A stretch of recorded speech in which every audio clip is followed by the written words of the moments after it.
episode 6, and it's very delayed. Very much so delayed. So it's like a mushed episode. Yeah. Of last week's and the Halloween special.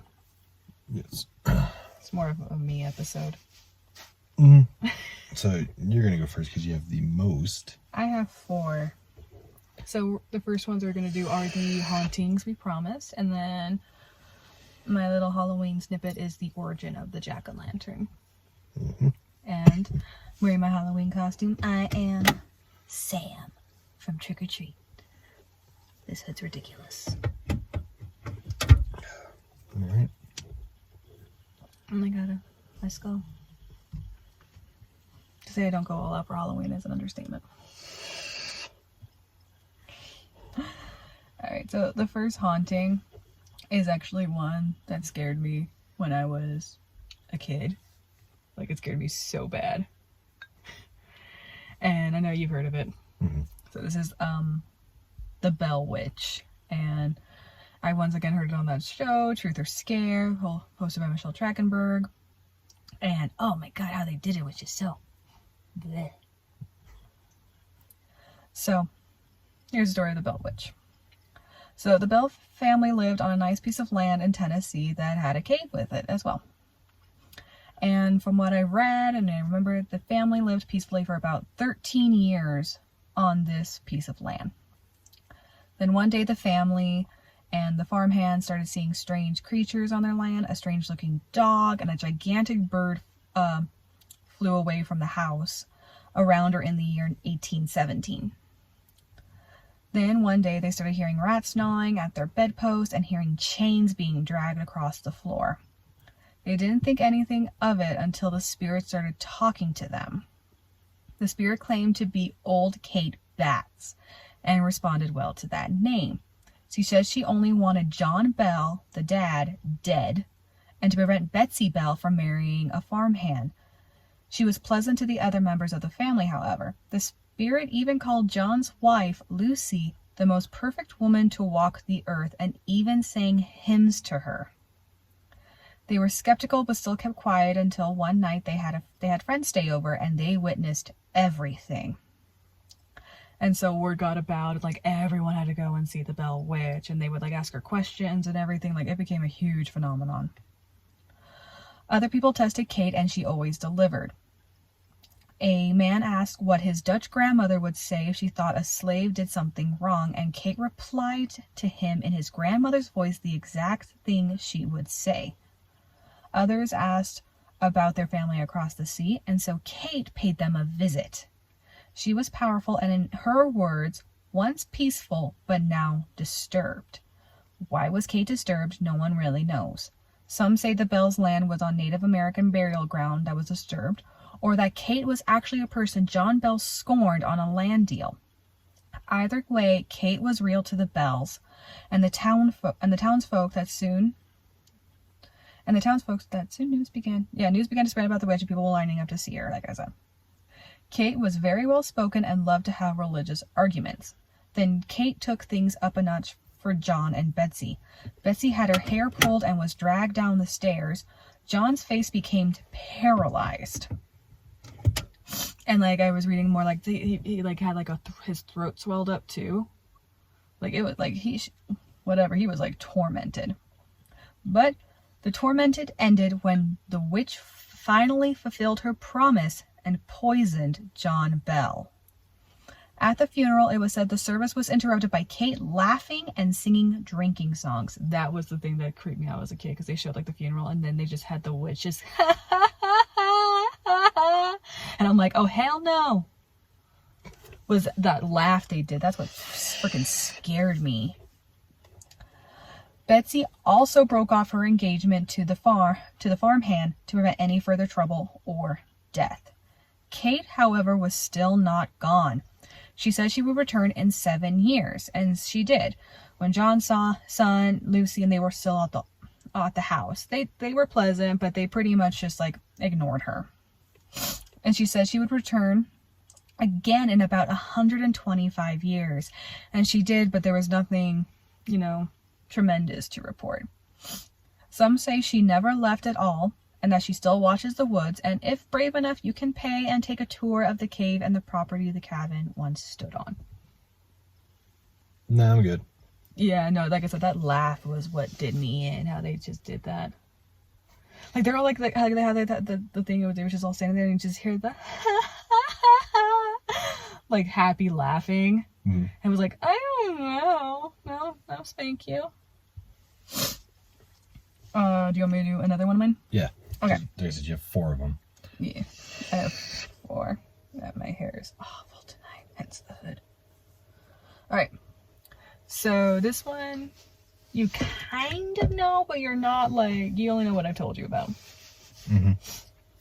And so my second like haunting is actually the Lottory Mansion in Louisiana. And so, why do you keep doing that? No, there's a car down there. They can deal. Haven't they ever seen a girl with a skull cup dressed in a trick-or-treat costume? Sippy, sippy. Delicious. Okay, so if you haven't seen American Horror Story Coven, which she was a huge part of the plot, and I know you haven't seen it, but you just saw the one part with lies, which is hysterical. So if you haven't seen American Horror Story Coven, this is the background story of Lottory. I believe her name was like Delphine. So she was on her 3rd marriage when she got the Lottory name and the house on 1140 Royal Street. The mansion was a 2-story with a built-in slaves quarter. Rumors began to spread that Lottory was abusing her slaves and had a house call from a judge. The first house call, he saw no wrongdoings in the mansion and left it be. Then a neighbor saw a young girl about age 8 fall to her death from one of the windows. Some say the girl, named Leah, purposely fell to her death to avoid a whipping, and some say that she was brushing Lottory's hair when it snagged, and that angered Lottory. Either way, it was a witness to the alleged horror in the house. The judge came back and actually declared that they were indeed abusing their slaves and ordered them to give up ownership of 9 of them. But that didn't last long, as they were all purchased by relatives of Lottory and shortly returned to Royal Street. There was a total of 12 slaves' deaths on record at the house. The causes of death are not well known and were probably passed off as diseases. A cook and 4 of her children, all under the age of 14, were among these records. The rumors continued to spread, such as Lottory would beat her daughters if they even attempted to feed the slaves. Yeah, it was.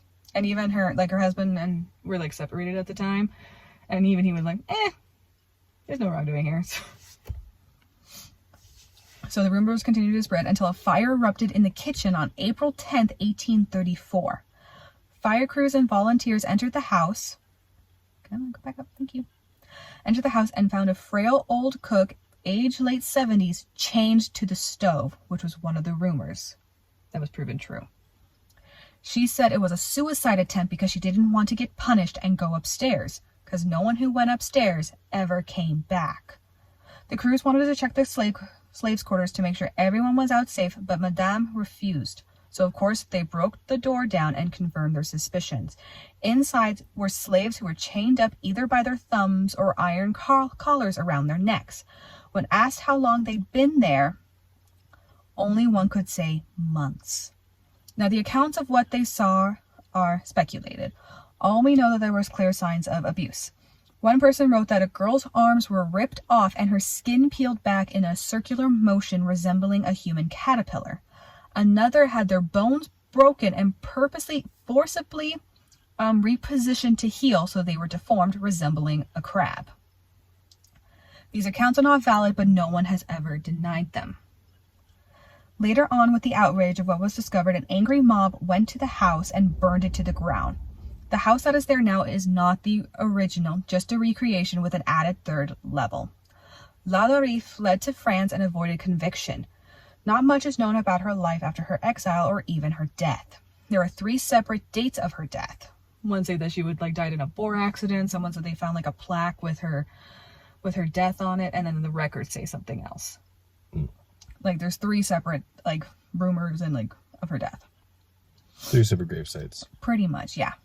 All we know is that she died, but her legacy did live on in where she used to live. Now, the house is not the same, but the land where they buried the slaves was. The new building was used for many things, one being a girls' boarding school. The teachers and headmasters, they knew what had happened there, but dared not tell the girls. But that did not stop the girls crying and running to them with bruises on their arms. When asked who did that, the girls would say through tears, it was that woman. And they never mentioned about Lottery or what happened on that area, what happened there. They never mentioned her. The building was also turned into an apartment complex where a murder did occur. The man was found in his room, which looked like a robbery gone wrong. But the thing is, nothing was taken. The room was just in shambles and he was dead. Now, leading up to his death, his neighbors did say he was odd, saying that sprites were always messing with him and making his life hard. The disturbing thing was he also said about a week before his death, there was a demon in his room and he wouldn't stop until it had him.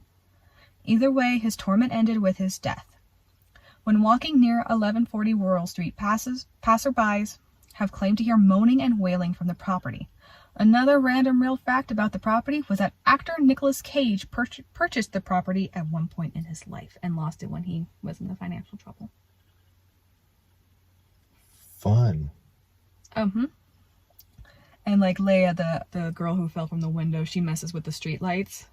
Like there's some ghost tours where as soon as she said the name, the lights went out. And then she was like, okay, Leia, you can turn them back on. And they came back on. Fucking with electricity. Fun. Yeah. Okay. So for... Oh, your turn? Yeah, I said you do 2, then I would do 2 of them. Oh, that's what we agreed on? Yeah, unless you want to do another one real quick. No, I need to rest my throat. It is cold up right here, guys. This one is the Bitmore Hotel in Florida. Is it Florida? Yes, really, I'm pretty sure it is Florida. Why does my mind just want to say Colorado? Because of the Stanley Hotel. Hotel. The Stanley Hotel. Which that fucker is massively haunted, and they need to remove the mirrors that lead up. They won't remove the mirrors of their original. I don't think they are, but there are 14 mirrors that face each other. Yeah, It's a giant portal right there. pretty much, yeah. No, it is. You can walk through there with a spirit box, an EMF reader, dowsing rods, anything, and you will always have activity on it. What? Well, yeah, we know not to face mirrors to each. If you don't know this, don't face mirrors towards each other. You Yeah. create a portal for the other side to come through on. They can fuck with you on it. Majorly. But this place is known for mobsters that would run in it during the prohibition, gambling, and everything else. One famous mobster who he was either a mobster, he was a mobster, but he was also a bodyguard for someone as well. Which is pretty much, if you're a bodyguard for a high mobster, you're like in the family. Yeah. His name was Fatty Walsh. And he was actually killed in the top suite there, which is 13th floor. It's the 13th floor. 13th floor. It's one of the only places that has a 13th floor in it. And he was killed on his birthday. He was shot in the back on his birthday, and the bullet hole's still in there. I don't think that was his wish. Probably not. But he was killed there. But these are some of the accounts that I found online from a web source I went through, and this is what was written about it. It has Fatty Walsh and some other ones. Fatty Walsh was the mobster who was killed in the hotel during a gambling dispute. It is said to still reside here. He is said to open doors for waitresses who are carrying trays in and out of the restaurant.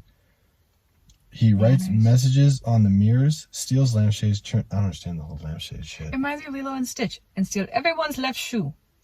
Yeah, and the steal of lampshades just... It's like, fuck this lampshade. It doesn't match the decor. I think someone's just digging with him on that.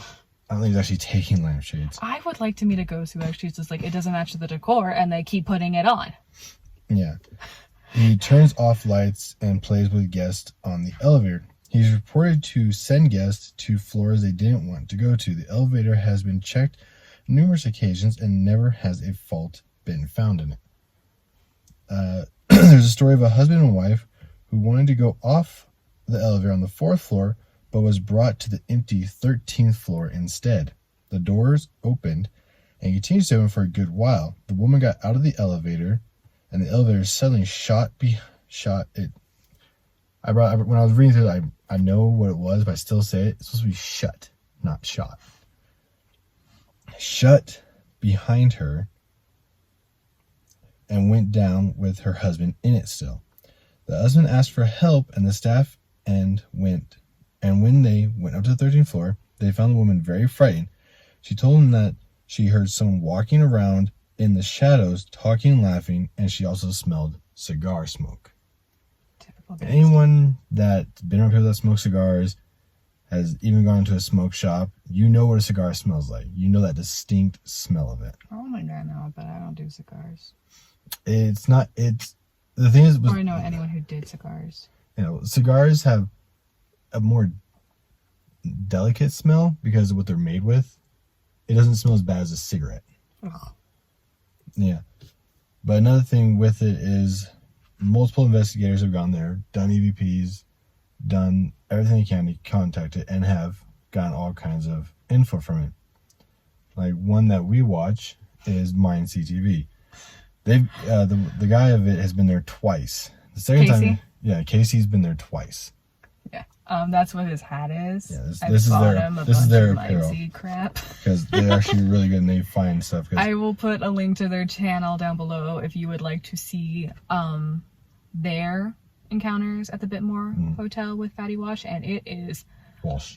Fatty Walsh. I just call him Fatty. And it is legit. It's haunted. Oh. They the also stuff have other... they catch, and it's just crazy. They have other videos of places they've been. There are 3 seasons that they have on there. It's called Honey Purgatory, so definitely check it out. Like, we're not sponsored by them or anything. We're just huge fans of them. And if you like all this spooky stuff too, like I said, I'm going to put their channel in the description so you guys can check them out. Yeah. Give them a like. They're actually really good and they're self-funded. And they just did the...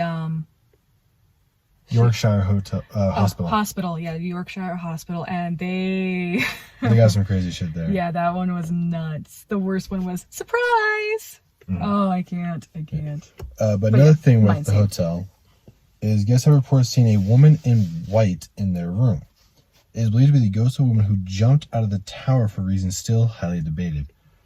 I didn't really find anything on that from where I was at, and I didn't get a chance to look it up right away, or else I would have. Yeah, we've been dealing with mandatory overtime at work and our little guy. A dancing couple has also been seen in the ballroom, waltzing across the floor and then suddenly vanishing when people come in. It's the ballroom scene from the Haunted Mansion. I want to be the guy drunk on the chandelier. I wanted to be the dancing couples as a kid, and then as I grew older, and I'm looking at the guy drunk on the chandelier, I'm like, you my dude. Or the organ player. And I got a little bit of history about it right here. The Bitmore Hotel is a historic hotel located in Florida, built in 1926 by George Merrick and John Bowman, and designed by Schwartz and Weaver. It's become a National Historic Landmark in 96 and was also placed on Florida Architecture's 100 Years, 100 Places. During World War II, it became a hospital for soldiers and was a school campus until 1968. In 87, it became a hotel again and was managed by Seaway Hotel Corporation. It was once the tallest building in Florida. At one time, it had the biggest pool in the world. The hotel has been seen in various movies and television shows, including Miami Vice, The Bad Boys. The centerpiece of the hotel is the 93-foot copper tower that was copied from the Giralda Tower in Seville, Spain. I know I pronounced it wrong. I don't care. And you're Hispanic. Yeah, I'm Hispanic. I'm not from Spain, though. Alright, do you want to do your other one, or do you want me to do this one and give you a break? No, I'll do this one because this is my last one because you have 2 more after this. I have one more haunting and then it's my origin of the Jackalantern. I'll just do this one real quick. Okay. That way you have your 2. Yeah, yours isn't that long. No, this is... Mine are long. I'm going to pronounce this wrong. Let me see. Bahangara Fort. Bangara. I'm trying to speak. I'm just trying to pronounce. I'm trying to say where it's at. Dude, I can pronounce Elvish. Yeah, But okay. as you are. In the Rajasthan, India. Also known as the Buhut Bangalow, the Fort of Ghost. Bahangar Fort was a small city made up of temples, gates, and palaces at the foot of the mountain before abandoned around 1783. So, yeah, this place, no one's there, period, anymore. Let's go. Nah, I'm good on that one. Let's just have a drone fly over to get the pretty pictures. Yeah, if the drone could probably even make it over it. Tesla, get on that. Yeah, it's not even that. It's like, they say this place is a permanent hotspot. Yeah. Well, you know me. I'm like, I'll Leroy Jenkins my way in. Mm-hmm. There are two stories that explain the fate of Baharar. I know I'm saying it wrong, so anyone wants to bash on me for it, go right ahead. It occurs from a holy man who forbade the height of the buildings to be taller than his own. Someone wants to be the centerpiece of the town. Someone's overcompensating. That too, probably. When one building cast a shadow over his own, he is said to have cursed the entire town. Another story is of a wizard, but obviously in the area that it is, not common for people to not believe in that stuff. Oh yeah, I mean. Who was in love with the princess of Bahara. When the princess foiled his spell to make her fall in love with him, the bitter wizard put a curse on the city.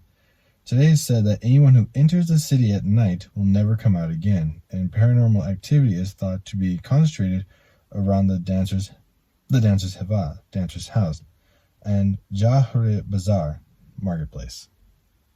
So it's like two main spots are meant to be like the center. Where all the activity goes at in this place. So that means like obviously something more definitely happened.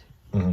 Than just the two stories that they have of what it could be. Yeah, but they just want those stories to be the main thing. Who knows what really happened? Exactly. But the whole thing with the holy man, it's like, really? Don't we have a taller building in your house? Overcompensating. Either that, just neurotic as fuck and wants the sunlight all the time. If you have good crops, you remember the DuckTales episode, Tothra? Crops don't mean anything though. Like out there, it was sheep and other things, but I like sheep. I think it was. But you live in a town. Even if a shadow is cast over your house, it's not going to ruin your crops. Unless your crops are in front of your fucking house. Overcompensating. Alright. And then we will wrap this up with my last two. Next I have one more haunting, and then the origin of the Jackolantern. Also known as Jack of the Lantern. Alright. So this is the house. Oops. The Miles of Death. So this is the House of Death in Greenwich, New York, 14 West 10th Street. So it is a confirmed 22 spirits live in this building, including a lady all in white, a gray cat, and Mark Twain. I know, he didn't even die there. No. He died in Connecticut. Unless his shit got transported there and left there. Then... Like, there's a probable reason why he's there. It's in the story. Okay. There's a probable reason which would make sense. Okay. So, the house was first built in 1856, and after the original family who, built it lived there, that's when the bad luck, like, I don't know why it's called a house of death. It's more like a bad luck house. Well, if you die in it, then obviously you're going to house of death. Yeah, it's seriously like the American Horror Story Hotel. If anyone's seen Hotel, you know exactly what I'm talking about. So the next owner was a bicycling star named Fred H. Andrew. And on August 9th, 1897, Andrew struck an 8-year-old boy, breaking his leg on the bike and leading to Andrew's arrest. So Mark Twain lived there from 1900 to 1901. He was nearing the end of his literary career and was rushing to put out stories. Ironically, they would be some of his most famous works. He was a notorious skeptic of ghosts, but did admit to paranormal activity in the house. And also while he was in there, he was having financial money troubles, even though he was about to produce some of the greatest stuff. But he was, kind of poor. Yes. And he did write about the encounter of the paranormal event happened. So he wrote, one evening he witnessed a large piece of wood kindling move in the air all by itself. Thinking the wood was being moved by a rat that had some use for the wood, a new piece of furniture perhaps, he shot it with his gun, as anyone would do. It suddenly fell to the ground. Yeah, that's dinner later. I'm more like this, like you do. You shoot at it. It suddenly fell to the ground, surrounded by a few drops of blood. Rats outnumbered people in New York, even them, but the house was not noted for having an infestation. Twain maintained the blood was that of a rodent and not a ghost. Although Twain did not die in that house, his ghost has been seen there many times and is contributed to one of the reasons why you hear like a marching going up and down the stairs, because that's what he used to do. He even introduced himself to a mother and daughter saying, "My name is Clemens and I has a problem here I gotta settle," before disappearing in front of them. Twain was in a financial struggle while staying at the house of death, and it is sad that money could keep a spirit from passing on. So that's a reason why he could have been there. Okay. There's a lot of controversy with Mark Twain too. I will not get into that now. I will tell you about that later. I don't even want to hear it. In 1957, actress, writer, and psychic Jan Bryant Bartell and her daughter moved in. She reported seeing a monstrous black shadow following her around the house. At one point, she wrote how she had seen the ghostly figure at the end of the hall and touched it. She described it. The fuck would you try and touch it? She touched it, okay? That's fucking stupid. You don't touch shit. She touched it. Yeah, you a dumbass. You deserve to die at that point. She did not die yet. Was she white? Most likely. Yeah, that's why she died. This is why no one likes white people in horror movies. We know this. Yeah, because they're dumbasses and touch stupid shit. I know better. Hey, something there? Nah, I'm going the other way, buddy. Yeah, you know me. It's like, I don't care about the crown molding. What's that cage for? So here's how she described it, though. A substance without a substance. Chilly, damp, diaphanous as marsh mist, or a cloud of ether. I could feel my fingers freeze at the tips. They were numb, and yet they tingled. In the split second between contact and recoil, the scent came.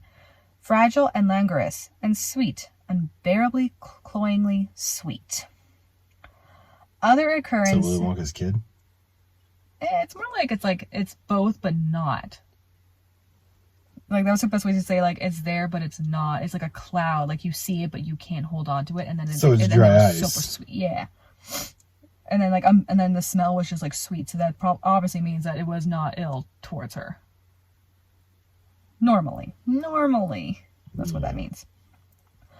So other occurrences would be seeing food not bought by the family rotting at their table. Like, they would go out buy groceries, and then they would see, like, say they bought apples, but not bananas. They would see bananas on their tables, like, rotting. And because she was an actress and a psychic as well, she had another person come in, and that was the time that the 22 spirits were confirmed in the house.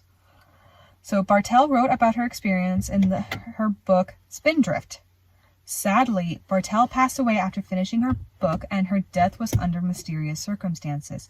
She was depressed, and there were rumors about a suicide, but either way it cemented that the house was cursed or haunted. But the most tragic event would not happen until November 2nd, 1987. Around 6:40 a.m., a 911 phone call about a 6-year-old girl not breathing would spark tragedy and anger. When the paramedics arrived, they saw poor Lisa Nussbaum lying naked and unresponsive on the kitchen floor. Her brother Mitchell was tied to his playpen and soaked in his own urine. The mother, Hedda, who made the phone call, was also covered in bruises and had several bones broken. Inside the apartment, police discovered marijuana, cocaine, hashish, over 20 crack pipes, and $25,000 in cash. Sadly, Lisa passed as she was transported to the hospital. Her cause of death was blunt force trauma to the skull. Hedda and her husband, a lawyer named Joel Steinberg, were arrested for first-degree murder. Hedda avoided charges by exchange for her testimony against Joel. She said that after a cocaine binge, Joel became violent and started abusing Lisa and Hedda. He was found guilty of manslaughter in the second degree and completed his prison term in 2004. The house still stands and is privately owned, but neighbors and photographers can still see the ghost from the windows time to time. Yeah. So, like, I was reading this, and I know H.H. Holmes inspired hotel, but, like, that is more American Horror Story Hotel. Like, even the website I found, they said it was, like, another Amityville horror house. Oh, joy. They said it was, like, an Amityville horror. Like, that's just not fucking haunted enough. Yeah. I mean, most of the ghosts there, like, so there's a cat. There's a legit cat ghost in this place. And Mark Twain. No fucking cat. Let me have my ghost cat. Yeah, it can be a ghost, but it definitely ain't no fucking cat. But they say it's a cat. It's a cat. There's a gray cat.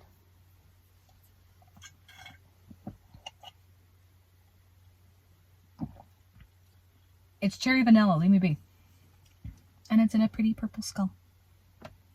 What? There's a lot more colors in there than purple. I know. It's like iridescent. It's so pretty. Walmart. All right. And now for our menu. We were going to do more for Halloween. We really were. But life. Jinx, you owe me a soda. There's one right there. No, that's yours. Yeah, oh well. No, cooties. Just because I'm married to you doesn't mean no. Just tell your story. Alright, so a little background of this story was, anyone who knows me knows how my parents decorated for the holidays. For those who don't know, they went all out. All out. And for Halloween, my mom does villages. She would do villages. We had Dracula's Castle, Frankenstein's Monsters Windmill. We had like a bunch. And then she had this one of this older gentleman holding a turnip that lit up. And I reread on the back, and it was actually the origin of the Jackolantern. And I realized not a lot of people might know where this tradition comes from. I'm dressed as Sam. Rules of Halloween, y'all. So this is Jack of the Lantern. In Irish legend, there was once a deceitful, awful, drunk con man named Stingy Jack. One night, the devil had heard tales of this Jack and decided to pay him a visit to see if this man truly lived up to his reputation. Jack was drunk when he stumbled upon an eerie grimace on a face. Even drunk Jack knew that this was the devil to take his soul. But Jack, being Jack, asked for one request, to have one last drink before he goes. The devil agrees and buys round after round after round for himself and Jack.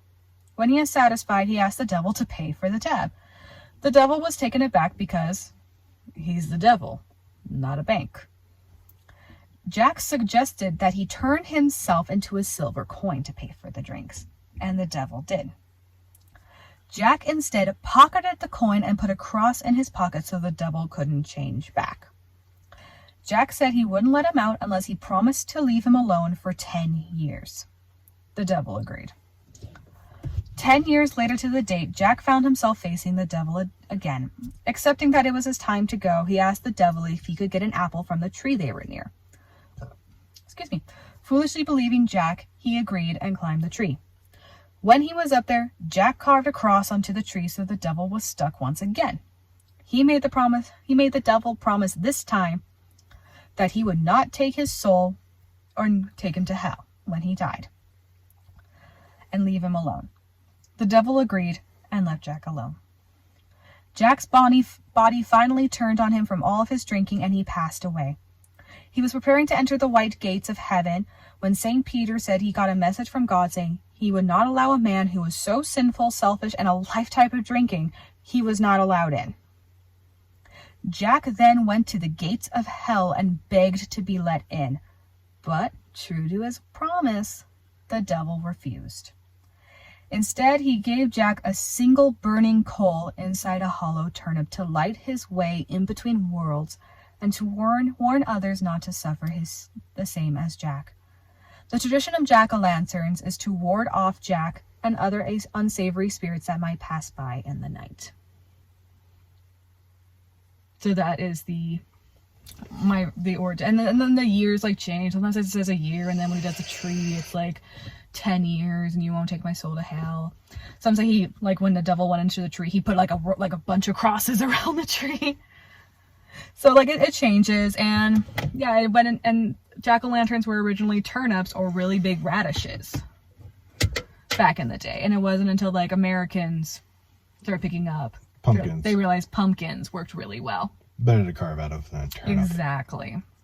But so the original jack-o'-lantern is a turnip. So the story is Jack of the Lantern or Jack of the Turnip. And our little figure was holding a turnip. And it lit up. But so that was the origin of jack-o'-lanterns. And I thought it was an interesting one. Yeah. But the one thing is the fact that he played the devil 3 times. Pretty much. He was the devil went down to Georgia before that even happened. Yeah. So it's like, you gotta give Stingy Jack props. That he was able to do that. And of course the devil's like, fine. Damn it! Pretty much. But because like he was he was just like a con man, and then he's like, finally heaven. And they're like, no. Go back. You thought wrong, good sir. That's one hell of a lump of coal to light your well, it's from people. It's from the devil, so it's going to be internally glowing. Yeah. And like the thing we had, like he's there, and he's like next to a mausoleum. Like just like, and he's supposed to, and he just like walks between, like swinging the lantern. And that's why people in Ireland, they would like put this jack-o'-lanterns or their turnips out to ward off Jack. So they won't take him down the same road, them down the same road, all that jazz. And just jack-o'-lanterns just always became like that symbol of protection. Like they would carve the scary faces to, prevent other demons thinking, like to scare away the other demons. That's why they also wore the masks. Yeah, well, the mask was to protect the children. And so when they wore the mask, it would be like, if there were demons, they couldn't tell who was a real demon or who was human. Yeah, because the mask concealed their identity from that to where they wouldn't be taken during the night. Exactly. So there's a lot of Halloween, or if you want to know the real way to say it, it is Samhain, or there's like another one. I think I'm pronouncing it the Welsh way. There's a bunch of them. And in American, pumpkin spice. For everyone that's white and goes to Starbucks. I go to Dunkin' Donuts, thank you. Whatever. It's all the same crap. Pumpkin spice is life.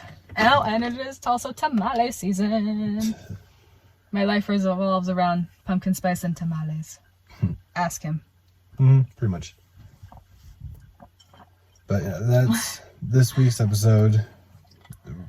We didn't even talk about when the next theme is. No, we'll figure it out and we'll update it. Surprise! On all of our stuff, or we just won't tell you. We'll just make it what we want it to be. It definitely won't be a Ouija board session. Fuck no. I did find the coolest thing. You won't fucking get me. You won't see me touch one of those. I did see the coolest thing on Etsy that I think everyone will laugh at. The Sailor Moon Ouija board. And like the different planchettes are the Sailor Scouts. I was telling him last night, I'm like, when the spirit's angry, we're going to use Sailor Mars. Yes, Mars, the fucking planet of war. Well, yeah, it's angry. Yeah, no shit. You're going to use that one. Would you rather use Sailor Moon? Fuck what the title is. Why not? No. Ever since the baby witches hexed the moon, there's actually a crack in the moon. And there's water on the moon. A lot has happened on the moon since the baby witches hexed it. Don't hex the moon, kids. The fuck you even get that information from? Internet. Is it legit? Internet. Yeah, you can't even tell me if it's legit or not. No, I think the crack on the moon was proven, though. There was a crack. Asteroids. Yeah. That shit gets hit no, every day. it's getting bigger. It gets hit every day by asteroids and comets. And the meme for who had moon hatching for November. Moon hatch, you might as well go to fucking Doctor Who. Well, Waters of Mars. No, we'll stay close to Earth. Waters of Mars. Oh, that's a bad episode. Bad touch. I didn't even write out an outro, guys. I just dressed up. And I've had a lollipop here the entire time. Yep. But as always, you can follow us on Facebook, Instagram, and Twitter. Twitter and Facebook are our main ones because I'm in charge of the Instagram account and I am lazy. I haven't done anything on the Twitter in a while just because of work, and Facebook. There'll be an update tonight for it, maybe. But anyone that follows us on YouTube will get an update from when we post this. Yeah, so if you like this video, make sure to like, comment, subscribe, hit that bell. I'm not even sure what the bell does. It notifies them when we do upload. You can hit it, then it'll get into the notification section. They can hit it. It'll say for this for personal things or for all. So you just click it on all and you'll get what we upload. And we don't spam you. We upload once a week, so it's not like once a week or once every 2 weeks, depending on do that. Give me your ambiance. Record and stuff. Right, record. Once again, it's just us. Mm-hmm. And little dude, if you saw it on, I think it was Twitter I posted. You did. Yes. Our little man, our accountant. He takes his job seriously, y'all. He gets paid in Oreos. But like we say all the time, if you guys have anything of your own experience, you can go ahead and email us you can go through our website, or you can message us through Facebook. We do get any direction for it. But other than that, list your favorite Halloween traditions in the comments. Yeah. We'd love to hear them. Mine is pretty much pumpkins, dressing up, and a lot of candy until I go into a sugar coma. Oh, and horror movies. So list your favorite Halloween traditions and your favorite horror movies this time of year. My favorite at the moment is Trick or Treat. If you have not seen it, I highly recommend it. I'm not sponsored. I'm not paid to say that. I just really, really love this movie. You don't want to know how many Spirit Halloweens we went to find this costume. I went to 4. Yeah. To find that for you. Yeah. That's love, honey. That's love. Don't patronize me. But you're warm. Yeah, I know. So go ahead and leave the comments down below. Send us a message if you have your own experiences with anything, and we'll tell your story on here. But until next time, we'll see you guys around. Spooky, spooky season. Yeah.